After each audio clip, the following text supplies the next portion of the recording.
Le problème, c'est que en termes de développement physique et biologique, les filles prennent beaucoup d'avance sur les garçons puisque, en effet, à l'âge de 15 ans, elles se retrouvent souvent avec des corps qui sont extrêmement similaires à des corps de femmes adultes. Alors vous me direz, entre un corps de 15 ans et un corps de 30 ans, on fait la différence. Oui, mais pas tous les hommes apparemment, c'est ce qu'on a vu juste avant. Par contre, pour les jeunes garçons, clairement, entre un jeune garçon de 15 ans, de 20 ans ou de 25 ans, on fait parfaitement la différence. Et oui, parce que les attributs masculins que sont la pilosité, la mâchoire qui devient carrée, la pomme d'Adam qui sort et les épaules qui s'élargissent, tous ces facteurs-là ne sont parfaitement développés qu'à l'âge de 25 ans. Et donc, un jeune homme ne va pouvoir accéder à l'entièreté de la sexualité du monde adulte et prétendre pouvoir coucher avec tous les adultes qu'à l'âge de 25 ans, là où une jeune fille, une adolescente, pourra y prétendre dès ses 15 ans. Le souci, c'est que mentalement, à 15 ans, tout le monde est un enfant. Et que donc, quand on laisse les jeunes adolescentes se faire regarder et approcher par des hommes de 20,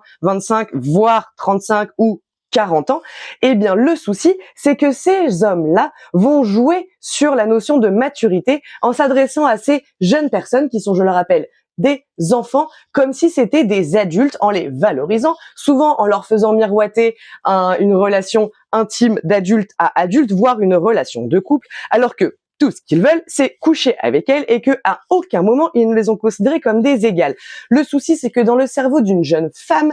faire la différence, ça n'est pas possible puisqu'encore une fois, du point de vue d'un adolescent, se faire stratosphériser dans le monde des adultes, c'est toujours hyper gratifiant et c'est toujours quelque chose de recherché. Et parfois, les jeunes filles et les jeunes adolescentes ne se rendent pas compte du prix qu'on leur demande de payer, généralement leur sexualité, voire leur première fois pour les cas les plus graves, pour intégrer